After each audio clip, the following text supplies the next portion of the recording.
Eu olho o mini índice ou olho o índice padrão? Quem será que sai na frente? Qual será que é o mais relevante para se olhar, né? Na verdade, eu trouxe esse vídeo aqui, já respondi isso no Instagram algumas vezes, mas quis trazer esse vídeo justamente para trazer, né, os meus argumentos pelos quais eu escolhi um deles, tá? Vamos lá, bora pro vídeo. Bom, primeiro de tudo, eu sou o André Hanna, nesse canal eu falo de trade, falo de investimentos, esse vídeo aqui é puramente de trading, tá?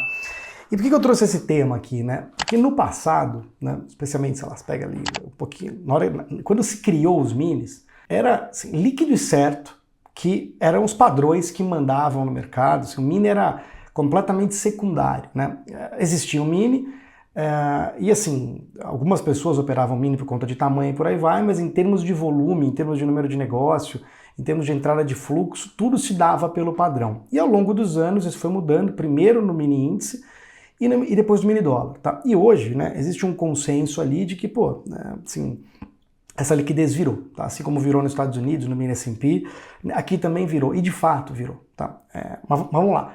Esse vídeo aqui eu trouxe porque eu vou listar, na verdade, 3 argumentos pelos quais eu acredito que no mini índice, aqui eu tô falando do índice, não é um vídeo para dólar, depois eu faço outro para dólar, porque eu tenho umas particularidades. Por que eu acredito que no mini índice, a maior parte do tempo, o teu olho tem que estar na tela do mini, tá? O padrão, ele é relevante em pequenos momentos, tá? É importante ele estar ali, mas aí eu falo no final em que circunstância e para que tipo de... Na verdade, esses 3 argumentos vai dar para entender em que circunstância e em que tipo de operacional, né, o padrão é importante. Vamos lá. São 3, na verdade, vertentes. Seriam 4, mas eu vou falar sobre 3 aqui, porque são as 3 que dá para aprofundar. São 3 vertentes que eu vou olhar para analisar aqui, tá? A primeira delas, tá, é número de negócio, que é bem simples, é fácil todo mundo olhar, tá? Vamos para o computador aqui, que acho que fica um pouco mais fácil de explicar isso. Vamos lá. Vindo aqui para o computador, tá? Aqui é uma tela de cotações, de grade de cotações da Nelogica, normal, né? Peguei aqui, é de um dia, não tem como retroagir isso aqui. Tá? E aqui, ó, mini índice, 4.517.000 negócios. Índice padrão, 19 mil negócios. Eu não vou entrar no aspecto, mas mini dólar, 857 mil negócios, dólar padrão, 33 mil negócios. Só por aqui você consegue ver, né, a relevância, a diferença, né, a proporcionalidade, na verdade, né, o número de negócios, como ele é absurdamente maior, no mini do que no padrão, tá? Ah, André, mas o que isso por si só significa? Será que muito número de negócio lá é sinal de que só olhando isso já basta para descartar o padrão? Tá? Eu acredito que não. E a gente vai para o segundo motivo, para o segundo argumento que eu usei, né? Lógica para poder me embasar, né, nessa análise de dizer o que é mais relevante ou não, que é por que dorme posicionado. Aqui a gente está falando de número de negócios, mas quanto que tem de posição, que é aquilo que a gente olha no site da B3, posição por participante, contrato em aberto por tipo de participante. Tá? Vamos lá para o computador de novo. Eu peguei essa... né, nessa página aqui do site da B3, que é contrato em aberto por tipo de participante, aqui em cima, e montei uma planilha, né, de Excel para facilitar, tá, a visualização. Tá? Vou colocar um pouquinho maior aqui para ficar um pouco mais fácil de enxergar isso. Aqui em cima está a posição no mercado futuro do padrão, futuro de Bovespa, e aqui embaixo tá a do mini. Tá? Vamos lá. Eu vou excluir isso aqui, que é esse percentual, para poder ficar mais limpa a informação. Tá? E aqui fui eu que fiz essa conta aqui. Na verdade é um menos o outro. Tem de comprado menos vendido. Pessoa jurídica financeira, tá? Eu só peguei os grupos em negrito porque é o resumo do grupo, tá? Não peguei... Dentro de jurídica financeira tem banco e corretora. Não estou abrindo, estou fazendo a conta só pelo grupo, tá? Para facilitar. Tá? 10 mil contratos comprados, 10.200, 12 mil vendidos, o net... Tá? Esse grupo de jurídica financeira do padrão está vendido em 2 mil contratos. Vamos pegar os grupos que são maiores aqui, né? Que é o investidor institucional, fundo, no caso do Brasil, tá? E estrangeiro. Tá? O resto você vê que, ó, jurídica não financeira, que seriam empresas não ligadas ao setor financeiro, sei lá, uma Vale, uma Petro, né? Se ela operasse índice, ela estaria classificada, e operando no CNPJ dela, ela estaria no jurídica não financeira. E aqui pessoa física aqui embaixo. Os mais relevantes, para ficar um pouco mais fácil, vou pintar até de negrito aqui, né? O fundo e estrangeiro, tá? Então você pega aqui a magnitude de contratos. Fundo está comprado em 153 mil contratos no padrão e vendido em 194 mil contratos no padrão. Porque você tem alguns fundos comprados, outros vendidos. No net, essa classe de fundos está vendida em 41 mil contratos. E os não residentes, que são os estrangeiros, comprados em 175 mil contratos e vendidos em 131. No net, eles estão comprados em 44. Tá? E o total de contrato em aberto no padrão é 342 mil aqui. Tá? Vou colocar aqui em vermelho para facilitar. Tá? Aqui embaixo é o fracionário de mini. Tá? Eu já multipliquei tudo isso daqui por 0,20, por quê? Para ter uma proporcionalidade. Tá? Aqui, não, se você entrar no site, lá não vai estar 5 mil contratos aqui. Vai estar 26 e alguma coisa. Por quê? Porque 26 mil contratos de mini equivalem a 5 mil contratos de padrão. Você tem que multiplicar por 0,20 para fazer essa proporcionalidade. Então eu trouxe aqui tudo para a mesma base. Eu trouxe o mini para a base do padrão. Multipliquei por 0,20. Se eu quisesse trazer o padrão para a base do mini, eu dividia, tá? Eu, na verdade, multiplicava o padrão por 5. Tá? E aí eu chegaria na mesma proporcionalidade. Aqui eu quero, de novo, ressaltar os grupos mais importantes. Fazer um negrito aqui. Tá? E vim aqui. Se eu só olhar a posição líquida, parece que o mini é mais relevante. Olha, falou lá, fundo está vendido em 90 mil e não residente, né, estrangeiro, está comprado em 87, o que é praticamente o dobro da posição do padrão. Tá? Você tem uma exposição que é praticamente o dobro do padrão. Mas se você abre no detalhe, né, olha quanto o cara está comprado, quanto fundo aqui comprado em 153 mil no padrão e fundo comprado em 79. Fundo vendido em 194 no padrão e fundo vendido em 169 no padrão. Ou seja, a magnitude, quando você abre o dado da compra e da venda, né, você vê que o tamanho da exposição do padrão não é desprezível. Ele é até maior do que do mini. Você está falando de 195 mil na venda no padrão contra 169. Ou seja, o padrão está maior, a exposição na ponta, né, na venda. Tá? E na compra também, ó. Do padrão está bem maior do que aqui. Tá? E no net esse aqui está mais vendido, mas a exposição ela é grande aqui. Isso se resume também ao contrato em aberto total do padrão. 342 mil contra 260 mil. É menor no mini. Mas não significa que é irrelevante. Tá? Agora uma questão aqui. Tá? Esse aqui é o ponto aqui. Tá? Você vê que, vamos lá, a proporcionalidade, quando você compara número de negócios, aquela tela anterior, 4 milhões e 500 mil negócios, contra 19 se não me engano, no padrão, parece que, o mini é assustadoramente maior, assim, sei lá, quantas vezes dividir 4 milhões e 500 por 19 mil, divide, aí você vai ver 30, 40, 50 vezes maior. Quando você olha o que dorme posicionado na B3, de ontem, essa posição aqui é de sexta-feira, na verdade é de quinta, eu tô gravando quarta-feira, na verdade, dia 11 de outubro, ela é a posição que dormiu de terça para quarta, tá? Do dia 10 de outubro para o dia 11 de outubro. É o que amanheceu posicionado na quarta, dia 11 de outubro, isso aqui. Cara, você vê que, não é tão menor assim, inclusive a posição interna da classe, quanto dentro da classe de fundos e da classe de estrangeiro, a posição interna no padrão, ela chega a ser maior. Posição é o que dorme, não é day trade, tá? Ela é maior do que no mini. Puta, André, então o padrão é relevante pra caramba. E aí que tá. Aí a gente gera uma dúvida. Agora vamos pro terceiro ponto, tá? Que o primeiro é número de negócios, o segundo é quanto dorme posicionado e o terceiro cara, quem faz preço no intraday. Quem faz no intraday não, na verdade, quem faz preço a cada andada no spread, ou seja, vamos lá, você tem o mini e tem o padrão. Digamos que a arbitragem dele, eles estão bem precificados os dois, né? Eles não estão dando arbitragem entre um e outro. O que seria essa arbitragem?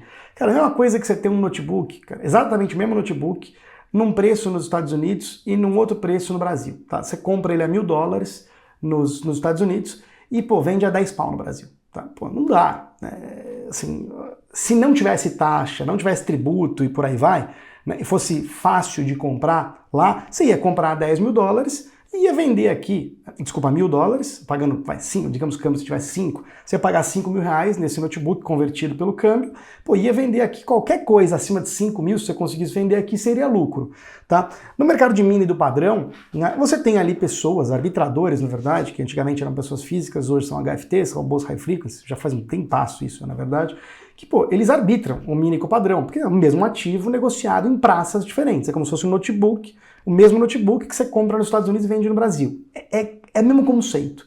Tá? Então você tem caras que fazem isso com tanta intensidade que dificilmente você vai ver um preço no mini diferente do preço do padrão. Se acontecer, é muito rápido e fecha muito curto. Então vamos lá. O mecanismo da arbitragem é essa operação que evita com que haja distorção de preço entre o mini e o padrão. Dado isso, que é o que a gente não está falando nesse vídeo, dado que está tudo bem precificado, o arbitrador está fazendo bem o trabalho dele, né, e está tendo um lucro pequeno para poder, né, arbitrar os dois mercados, ele não está deixando de ter discrepância de preço entre os dois, dado tudo isso, pega o spread, digamos que você está ali 10,20, tanto no padrão quanto no mini. A cada virada de spread, você concorda que no intraday importa muito saber quem é o cara, aqui é o mini, aqui é o padrão. Tá. Aqui é o mini, aqui é o padrão. Quem é o cara que primeiro agride para virar o spread, ou seja, que tomou a 20 no caso, né? A 10,20. Quem é o primeiro cara que toma 20, que consome toda a liquidez na venda 20 e que faz agora o spread virar 20,30? Quem é o cara que consome toda a liquidez a 30, que toma 30 e que faz o spread virar agora 30 pagão com 40 vendedor? Quem é o cara que primeiro agride a fila? A cada vez, como se desse para dar um print naqueles 4 milhões de negócios no mini contra 19 mil negócios no padrão, quem faz virar a fila? Cara, vou dizer, não tem um algoritmo para fazer isso, mas tem uma outra forma de fazer isso. Bora para o computador, vamos lá. Tá. Aqui é uma das telas do plugin que eu desenvolvi, na verdade, 2015, 2014, se não me engano, na Nelogica, e do lado esquerdo, eu não sei se está muito visível ou não, né, isso aqui, mas do lado esquerdo a gente está olhando aqui a posição, né, vamos dizer, dos destaques de alguns players dentro de um dia, de 5 participantes, no mini, do lado esquerdo é o gráfico do mini, do lado direito é o gráfico do padrão. A linha branca aqui é o preço, numa escala de 1 minuto, é o dia inteiro, a linha branca aqui também é o preço, tá vendo que tá igual, tá? Mini índice e índice padrão, exatamente a mesma coisa. A escala de lotes aqui do lado muda muito. Olha do mini aqui. Tá? O máximo que chegaram a ficar exposto, perto de 10 mil contratos, e para baixo aqui 52 mil. Olha como é diferente da escala do padrão. 1.600 contratos. Mesmo fazendo a equivalência, que é você dividir esses 10 mil, tá, por 5, né, daria 2 mil contratos. Ainda tá, assim, aqui tá, o mini ainda está maior na compra, mas olha na venda aqui. 52 mil contratos. Para você fazer a equivalência em padrão, você divide por 5, vai dar 10 mil. Olha aqui, ó. A maior exposição aqui foi 3.470. Do lado, 3.500 mais ou menos. Ou seja, só nessa batida de olho você percebe que, putz, o mini, ele tem, os players se expõem de uma maneira muito maior nos extremos do dia. Mas isso não responde àquela minha pergunta sobre quem vira primeiro spread. E aqui eu tenho, né, as cores são a evolução da posição agredida dos 5 destaques de agressão naquele dia, tá? No mini e no padrão. Dá uma olhada como você tem uma correlação, vamos dizer assim, né, muito mais forte com o preço, que é a linha branca, no mini do que no padrão. Olha aqui como você tem ali, né, o preço caindo e você tem mais players durante o preço caindo, mais players vendendo, praticamente os 5 mais correlacionados, quase que na mesma direção a cada movimento. Aqui o mercado vai subir, o índice vai subir, ó, na linha branca, a posição deles de agressão dos destaques subindo. Olha aqui o índice caindo, a posição de agressão no destaque caindo. Se você vai para o mesmo segundo, para a mesma faixa de tempo no padrão, você, com os 5 destaques, ou seja, não são os mesmos players do mini, são os 5 destaques do padrão também, você não tem essa mesma correlação. Tá, na agressão. Significa que, pô, tirando aqui a posição da corretora roxa, que é o fluxo de agressão da corretora ideal no padrão, tirando ela, você não tem uma correlação muito alta da agressão intraday com o preço, tá, no padrão. Dá uma olhada aqui, ó. Né?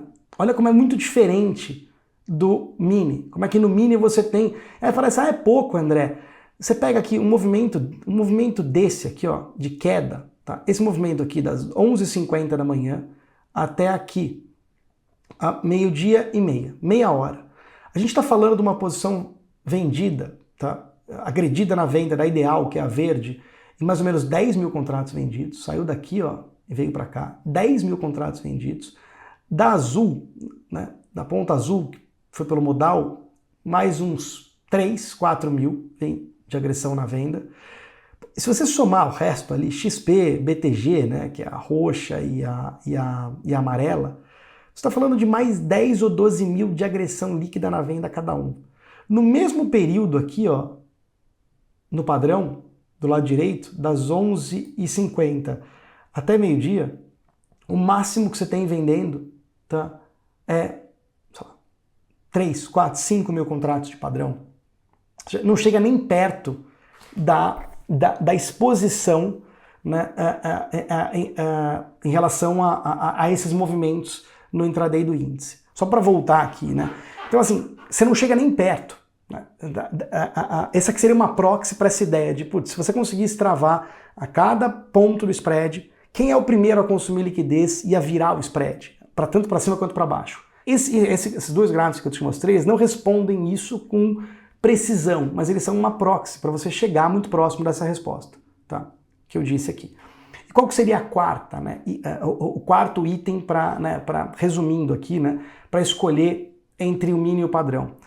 É um modelo mental de microestrutura que eu tenho na cabeça, que é tipo, que tipo de player, tá? Tem um player que ele dá a tendência do dia, tá? Você tem um player que ele faz o mercado discrepar, ficar discrepante em relação ao player que está causando a tendência. Ele pode tirar o mercado numa banda para cima ou para baixo e que, putz, ele não inviabilizou essa tendência, ele está ainda... Pô, quem dita preço no intraday é quem está causando essa tendência, mas você tem players locais ali que podem tirar o mercado pontualmente do preço numa banda pré-definida.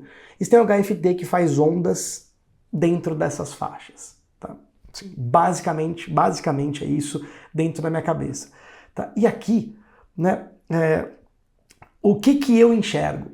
Que o mini, HFT claramente está no mini. Essas ondas, essas ondinhas, né, que não são tão pequenas assim, elas são geradas no mini, indiscutivelmente. A tendência do dia, essa sim, pontualmente, ela pode entrar no padrão. Ela tem entrado no mini, eu não vou conseguir chutar um número aqui, 80, 70, 90% das vezes. Na maior parte das vezes, a tendência também, o fluxo que é inercial, geralmente através de um algo executor, de um robô executor, tá? Ele costuma entrar no mini, mas às vezes entra no padrão. E muito sutil, muito leve, difícil de você se aproveitar daquele fluxo para dar front running. Mas você tem que olhar o padrão, você tem que ter, eu na verdade tenho, não sei, depende do teu operacional, tem que ter, a minha tela de mini é muito mais completa, muito mais profunda, eu fico buscando separar o que é HFT do que é pessoa física, do RLP. A minha tela para padrão, ela é um saldo do player, simples, com os destaques de compra e venda. E ali no olho eu tento identificar se tem algoritmo ou não. Porque é uma execução mais suave, ela é mais progressiva. Você não tem ali tanto cara girador, você não tem ali muito HFT e por aí vai. Você tem um arbitrador, mas não aquele HFT que fica gerando a onda. Esse cara está gerando a onda no mini. Tá? Então vamos lá. 90% do meu tempo é olhando mini. Tá? E com o meu grau de complexidade, de detalhe, pote da pessoa física, a onda do HFT no mini. Mas eu também tenho o padrão na tela, um saldo, ranking, uma evolução do tempo, né? Times em 3 da Anelógica, com os destaques de corretora, para ver as vezes pontuais em que entra fluxo no padrão, geralmente um fluxo mais contínuo. Se eu mascaro, como eu já tentei fazer algumas semanas, não olhar, que se dane isso, só olha o mini. Às vezes eu não enxergo esse fluxo, que é o fluxo de tendência, esse fluxo que é o fluxo daquele cara do algo executor, que devagarzinho ele vai comprando, ele compra o dia inteiro. Ele vende o dia inteiro. E é esse cara que ele triga, por exemplo, alguns robôs, inclusive o robô da UBS. Ele é trigado geralmente por esse fluxo devagarzinho, tá? Uma coisa que, putz, é assim, mais profundo para se dizer aqui, mas muitas vezes é isso. Tá? Às vezes você não se aproveita na hora, porque esse cara parece que não impacta preço, mas às vezes ele dita a direção do dia, e várias vezes eu me vi perdido. Falei, cara, não tem nada que está explicando essa tendência aqui no dia pelo mini. Tá? Não estou vendo algo executor aqui. mas no padrão tinha. Devagarzinho, devagarzinho o cara construindo. Então eu resolvi isso colocando na tela, tá? Um simples evolução do tempo para capturar quando tem um algo executor no padrão. Que às vezes, como a gente viu lá na posição, né, de estrangeiro, cara, tem mais posição no padrão hoje, na foto de hoje, no dia 10 de outubro, do que no mini. Essa posição é montada de algum jeito. Né? Ela é montada através desses robozinhos que vão fazendo devagarzinho. O impacto no preço não é monstruoso, mas às vezes aquilo dita a tendência do dia. E se você está fechando o olho para aquilo, em alguns dias, não todos, você não tem como de manhã falar, putz, hoje eu vou olhar o padrão. Ah, hoje eu não vou. Não, tem que deixar na tela, porque naquele dia você percebe ou não se entrou fluxo pontual por ali. Eu espero de verdade, né, que esse vídeo tenha trazido um pouco mais de profundidade para esse debate do que olhar do mini ou do padrão. Esse vídeo é de índice, não é de dólar. Para dólar, talvez a lógica seja a mesma em termos de embasamento, mas assim, eu tenho minha opinião, mas não fiz ela ainda com esse grau de embasamento aqui. Posso fazer, tá, para trazer um vídeo futuro. Tá? Espero que tenha gostado. Se você gostou, dá um curtir aqui, que o YouTube entende que esse conteúdo é bom e mostra para mais pessoas interessadas no tema. Se você não está inscrito no canal ainda, se cria vergonha nessa cara e se inscreva, que você não perde nenhum conteúdo quando for publicado. E sério, cara, comenta aqui, dizendo o que você achou, você já sabia disso, tinha pensado nisso, você achava que era só um mini, você achava que era o padrão ainda, qual que é a tua opinião sobre isso? Ou, se não for opinião sobre esse caso, né, qual que é a tua sugestão de tema para um próximo vídeo? Beleza? Abraço!